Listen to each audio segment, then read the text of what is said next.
I'm back. Probably for another 30 minutes, damn it. Oh my god, man. Anyway, so I'm back again. The little glitch in the system. Son of a bitch.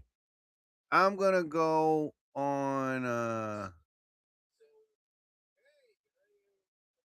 all right, I don't know if I want to go on live now. Shoot.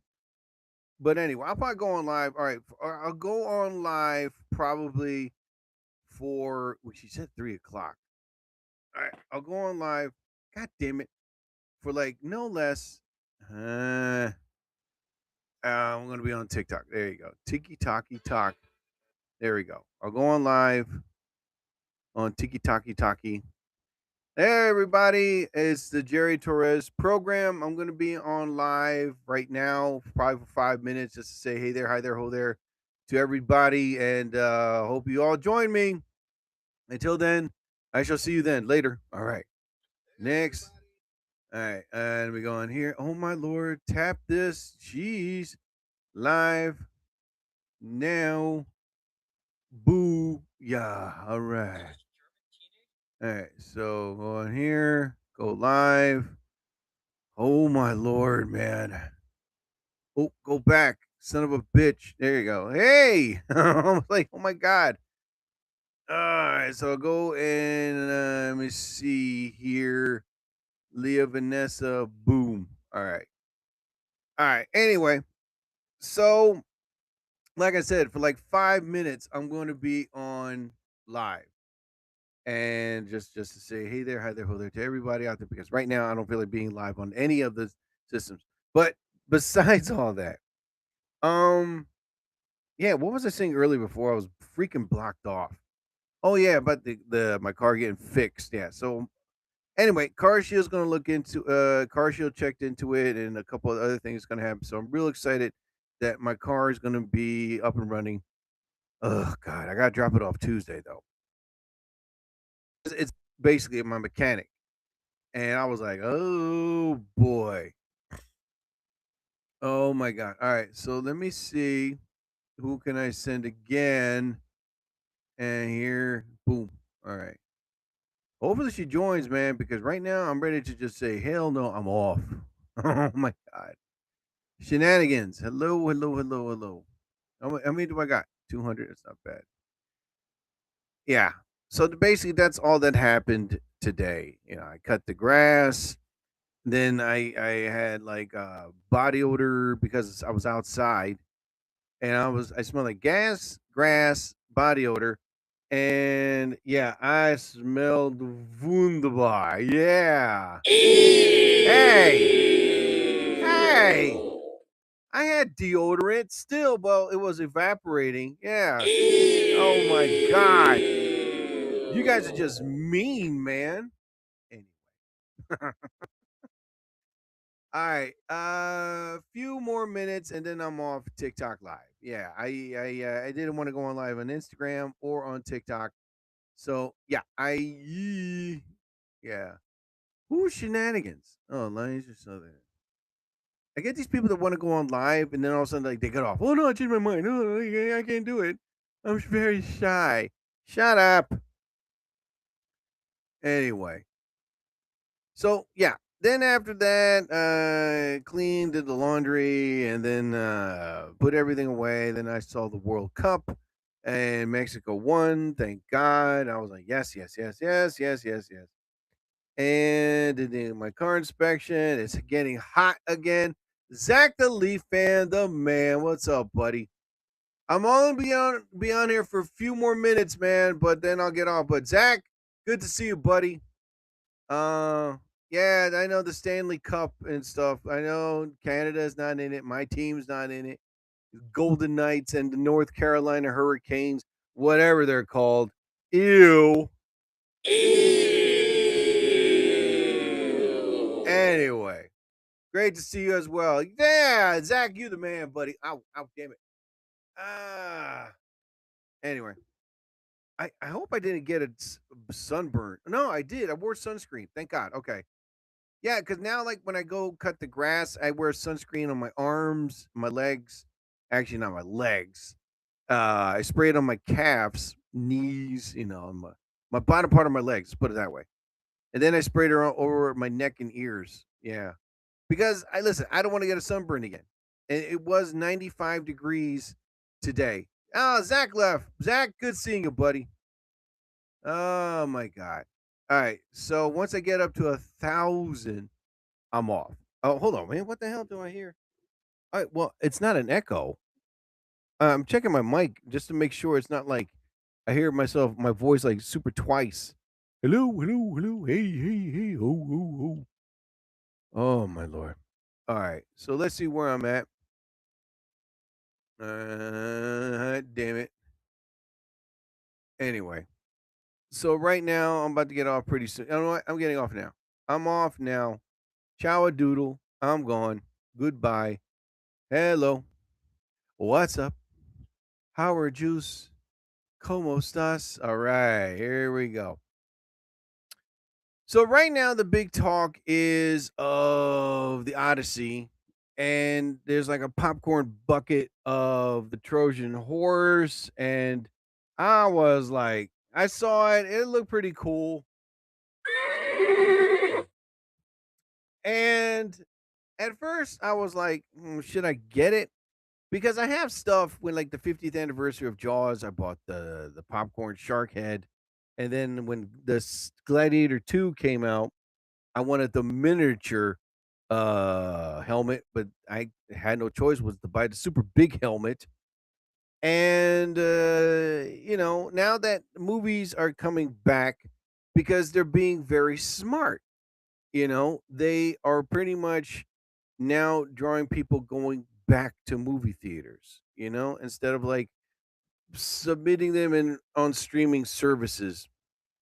And now they're marketing in a so much better, smarter way, by selling popcorn buckets of the movie or big sales or discounts, anything they can to bring people back into the movie theater. And it's working, right? Because of streaming services was pretty much destroying the industry, the movie theater company. So now, like all these other movie companies, they were like, okay, listen, we got to do something. What do you mean? What do we got to do? We got to bring people back into the asses in the seats to watch a movie. Like, oh, okay. So, they said, why not sell something of that movie, say, of a popcorn box, like a sword or a helmet or a horse? And they were like, yeah, okay, good idea. And it worked. And it worked. Like when Wolverine and Deadpool 2 came out, or what was it? Wolverine and Deadpool. Anyway, they had the popcorn bucket of the Wolverine head. Oh my God. Made over like 100 something $1 million. And then they had other movies that, oh my God, it made money back to the movie companies, and it saved them. And there was more ideas. Okay, we got to charge a discount. Oh yeah, this and this and that and that. It'll work, and it is working. I remember back in the day, when we went to see a movie, we were like, "Oh, wait till it comes out on video." I mean, it's like now we don't say that no more. Now it's, "Oh, wait till it comes out on streaming services," And when Blockbuster was around, and every time that movie that was in the theater, you want to see it, they didn't have it. You're like, "Oh, great." So that means I gotta wait till somebody brings it back. Ugh. One time I remember I got so fed up waiting that when Sam Goody was around, I walked in there and I bought the movie. I can't remember what it was, but I wanted to see this movie really bad. And every time I went to Blockbuster and the other video stores, they never had it. There's oh sorry, we gotta wait till somebody comes back. Oh, this. I was like, oh my God. So one day, like I said, I got so fed up. I said, I'm going to Sam Goody. I walked in there and I said, yeah, do you have this movie? Blah, blah, blah. As a matter of fact, yes, we do. Right there. And there it was. Hey, okay, oh my God, I'm trying to remember the name of the movie. But anyway, so I bought it. Now, mind you, the economy was a little different then. So it was like $15. Came home, popped the movie in, finally saw it. Mm, mm. God damn it, ran out of tea. And I was so happy that I saw the movie And there it was. I had this movie for a long time. There it was, like, collecting dust throughout the years. I'm like, well, and next thing you know, time destroyed the video cassette. I didn't put it in the case. I just threw it around. No, I'm done watching. Okay. Uh, anyway, so technology is now advancing. The marketing for these movie companies to bring people back into the movie theaters, asses in the seat to enjoy a good movie, selling popcorn buckets, marketing the movie, having discounts and sales and like whatever they can to bring people back into the movie theater. So the Odyssey was pretty much like getting good reviews, people that saw it early, people that are excited. And I'm like, I am excited, but it's a Christopher Nolan film. They last for 4 days. So you're in that movie theater for 4 days watching one of his movies. You're like, oh my God. So I already know the story of the Odyssey. I remember reading it in high school. A guy named Homer, though, him. And the story was about this guy after the Trojan War. He was like one of those, I don't know, like pompous, arrogant generals, and something happened. He pissed off the gods and they punished him, put him on an island, this and this and this. And he wanted to go back home. So, with being that the gods were lenient, they were like, okay, all right, we're going to spare you, but we're not going to send you home. You're going to have to do that on your own. We'll get you off this island, and they did. Got on, made a raft, got on an island, and he met this king. And next thing you know, the king was like, hey, what's wrong with this? What's wrong with that? Are you okay? So next thing you know, this king gave him the full story what happened. How Zeus punished him, and there was a goddess that wouldn't let him go, and he met a Cyclops and other, man-eating entities that he had to come across. So finally, I forgot. I think it was a song or a poem. He started to cry, and this other king looked at him and said, "You know what? I'm gonna help you. I'll get you back home. I'll get you a mega boat." And next thing you know, I listen. If you want to know the whole story, all right, I had to read it, and then I went on YouTube to really break down. There's a guy that broke down the story of the Odyssey. So I remember I was like, "Oh my god, I wish I had this in high school." Jeez, would have spared me 5 weeks reading the book. And wait, 5 months, I think. I can't remember. But anyway, so this guy on YouTube broke down the whole story bit by bit, detail by detail of how, this king went through a lot and how he had wanted his journey to go back home. And there was another evil king that, hey, this king's not around. You know what? Screw it. We're going to eat his food, drink his wine. And then there was his wife, you know, always had to walk away because, saying, "Hey, you know what? You're single now. Your husband's dead." But she didn't believe he was dead. She believed that he was still alive. And the son was afraid because they were going to kill him. The ending, I really loved the ending. I really loved the ending. But like I said, I can't give it in detail how he ended. All right, basically, he killed everybody that was in his house except his wife and kid. There, all right. But I ain't gonna say how he did it. Jeez, man, people, you're pushing me. Hot damn it! This is how he killed people, right there.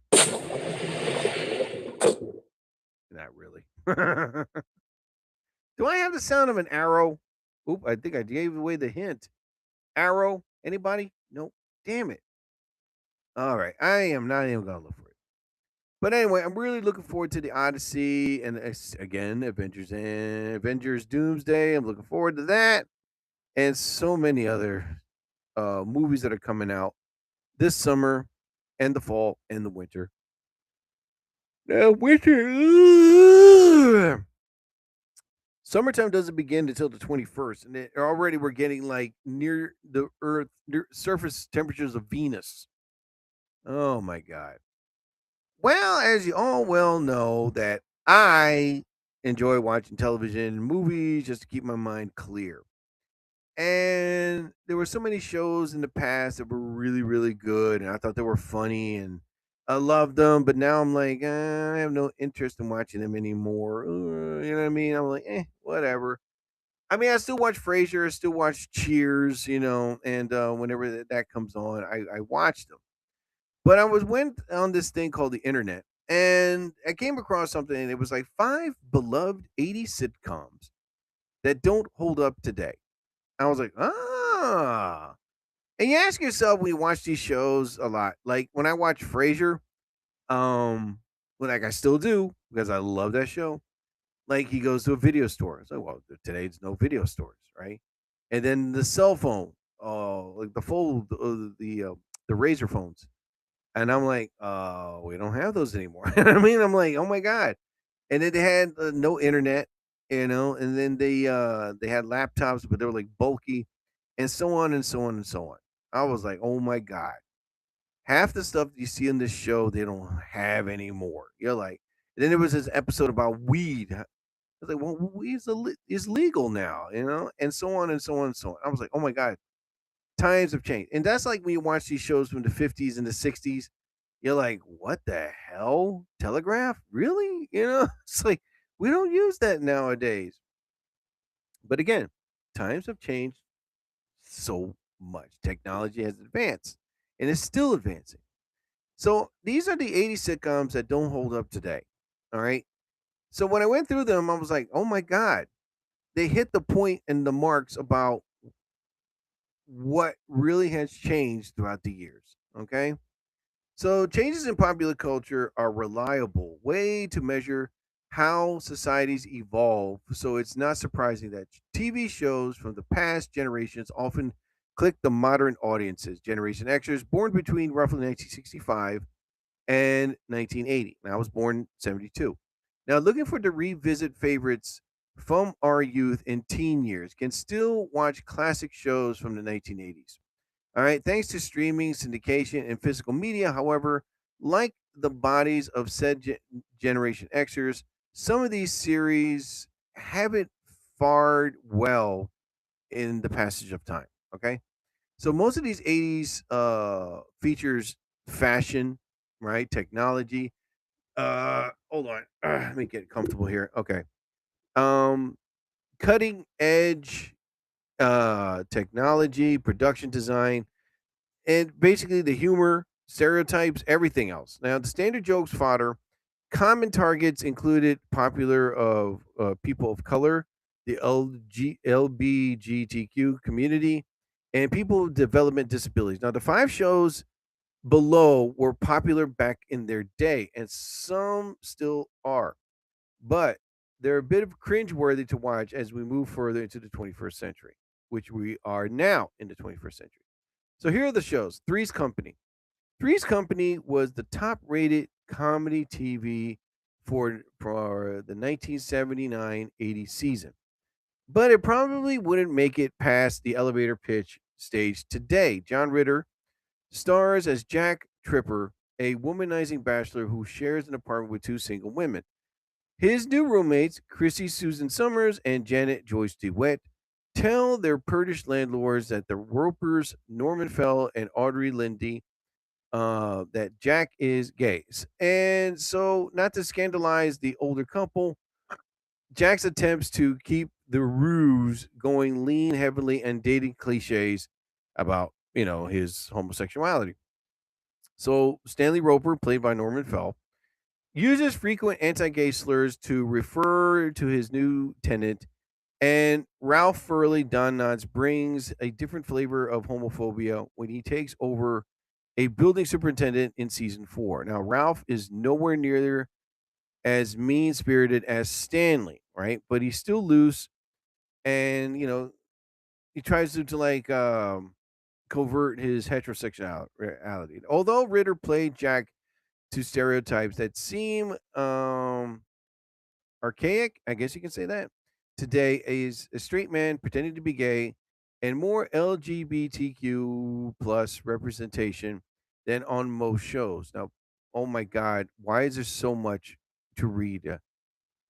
Okay, all right, too much to read. But anyway, you can't do that nowadays. Big no no in TV into that.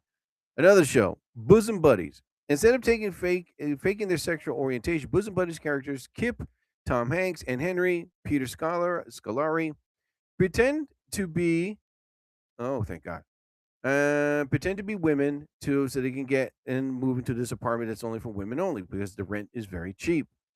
So it's cringeworthy the premise that would be scuttled immediately today, even though some buildings still provide rental housing exclusively for women. Now, the premise is all invalid in the modern information age. It would have been nearly impossible for any of the Kips and Henrys to make it through a rigorous vetting process at modern single gender housing facilities. How Hanks and Scolari make a great friend pair, but the female alter egos are entirely convincing. Now, the show's writers milk their masculine awkwardness far from its worth. Now, the jokes dry long, 37 episodes was the Bosom Buddies. It ended in 1982, but Bosom Buddies is also least beloved show today. It ranks up there because of Tom Hanks' career, the starring roles of his first job in TV. Hanks beat up Henry Winkler's Fonzie on Happy Days about 8 months after Bosom Buddies went off the air. So now you have this one show that you basically cannot, mock or make fun or disrespect homosexuals. And then Bosom Buddies, with technology that's advanced, immediately they would have known, wait, these are dudes, they're not women. And again, there are still apartments out there that are exclusive for women only. They're called, safe houses. Anyway, prison, halfway houses. That's what they're called.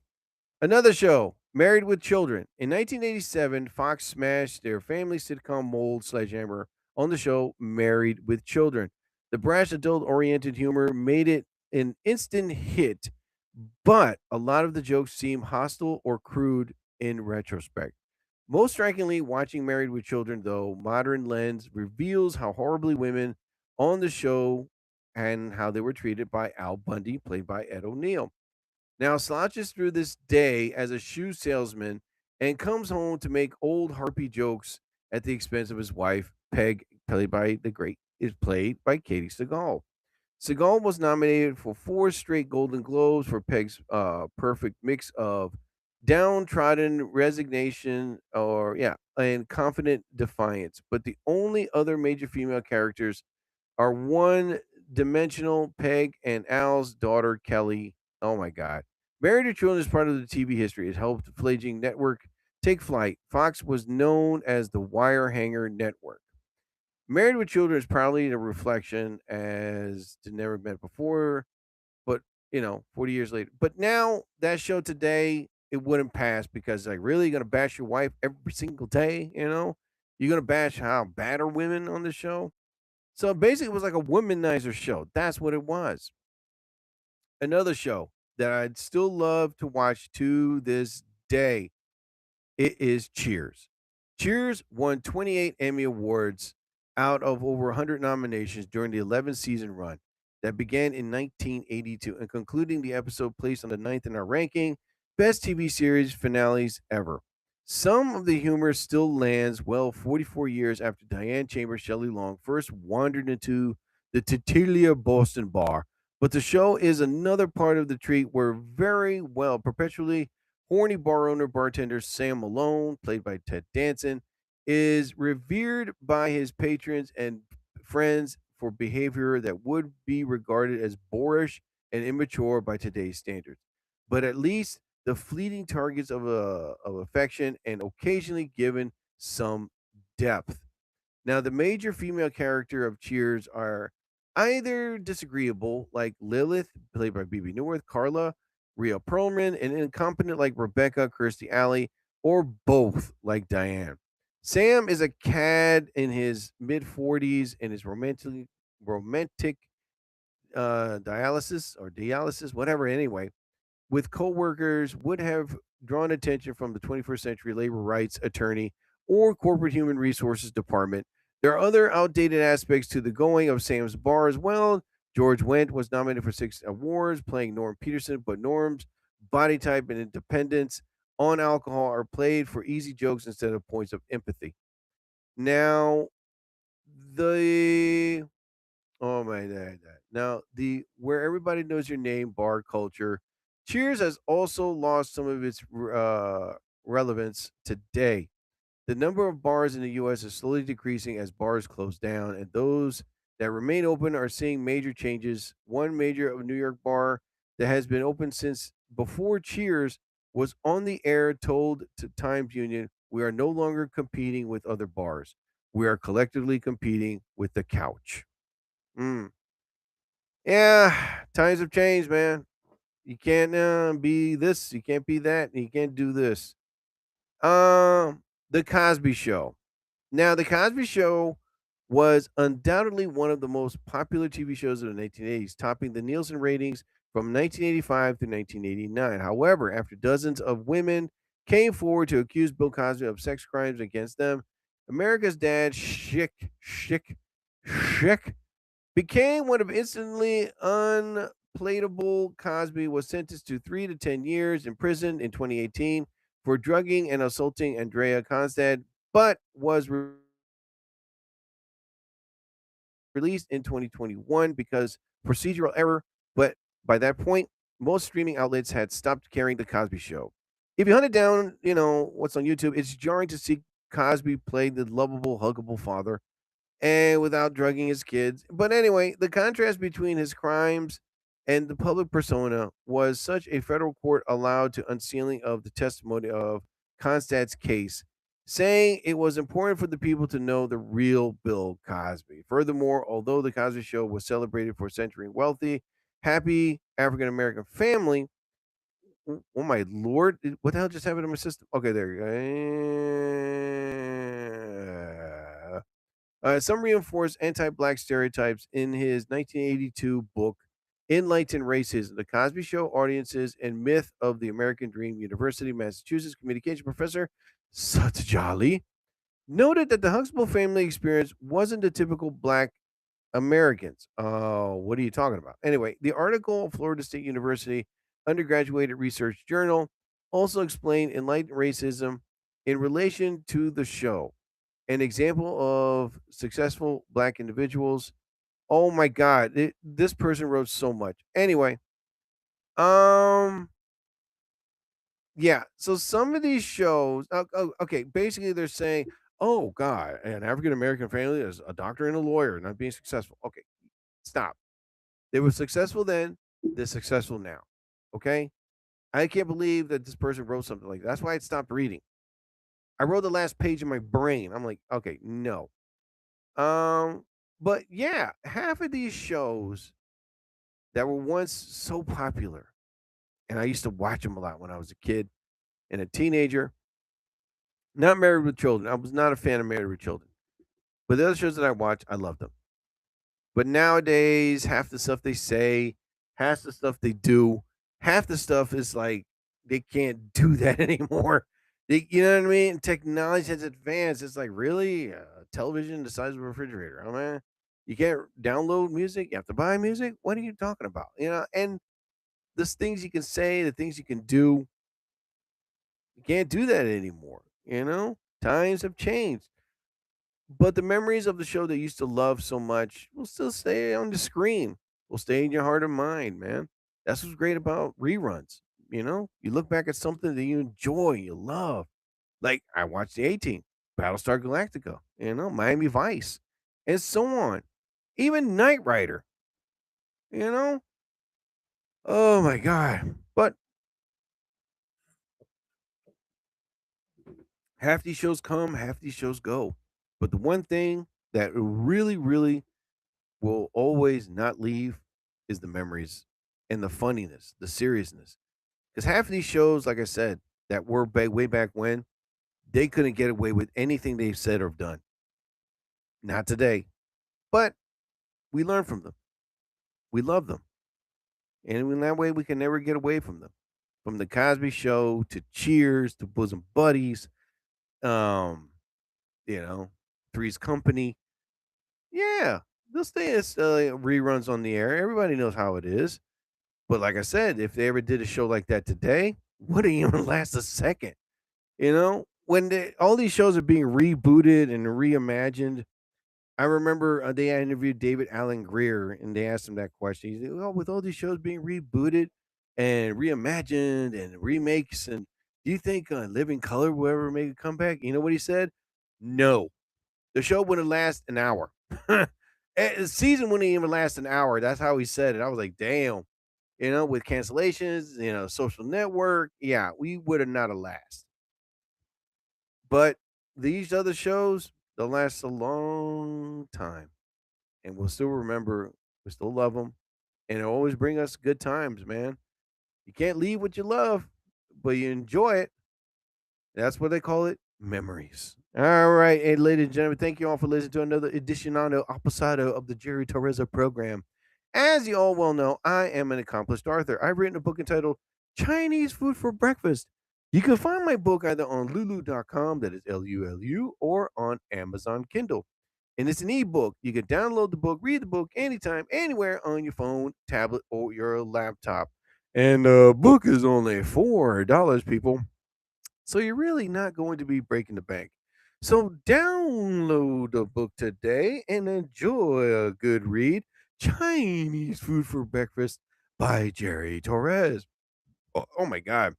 Also, listen to my good friend Latisse Mitchell's podcast show, Toys Talk. She's in the works of making a comeback from her podcast show. You can listen to her previous podcast shows on TikTok, Instagram, or on YouTube.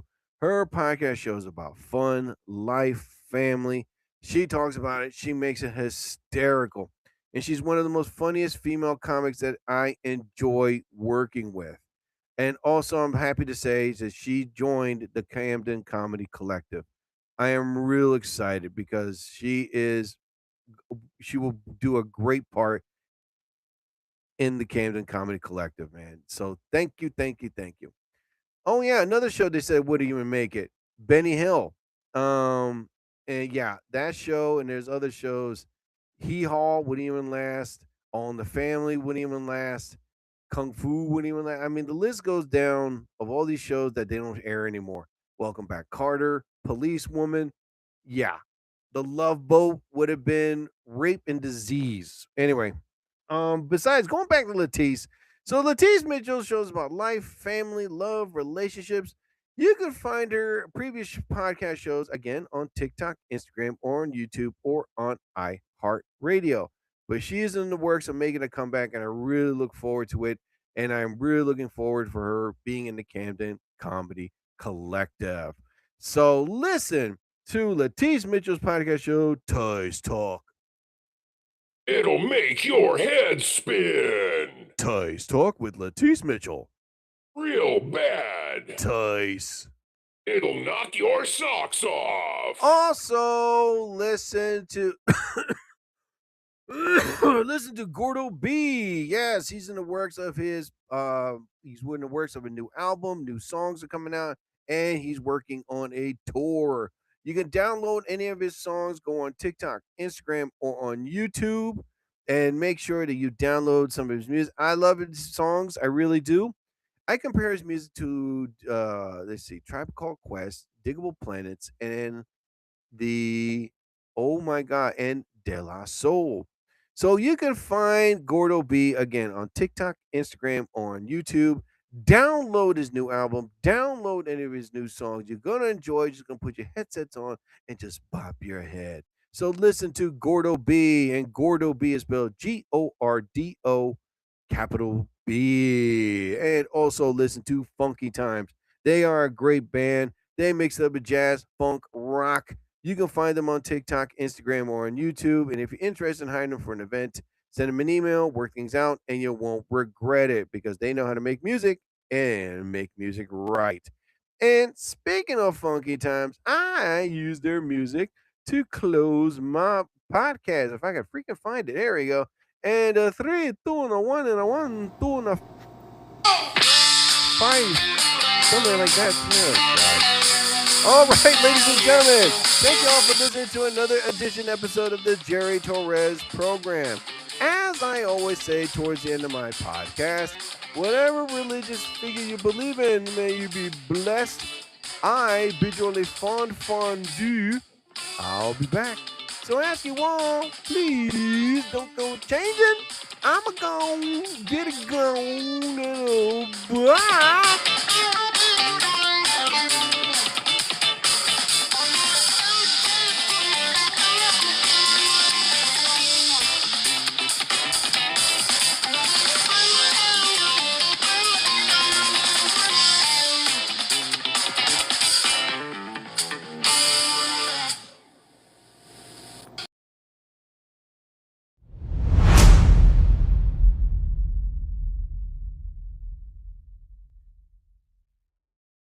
Powered by Riverside FM.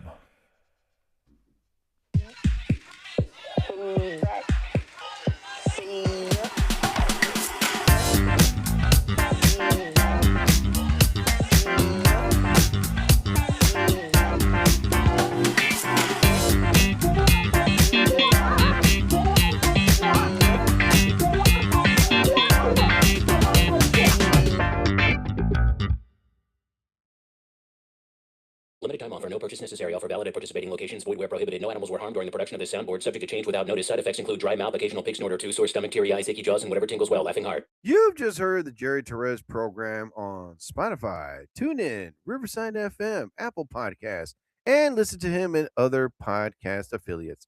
Subscribe to the Jerry Torres program on Spotify. And remember, boys and girls, that the Jerry Torres program has been known to bring magic into your heart, mind, and soul.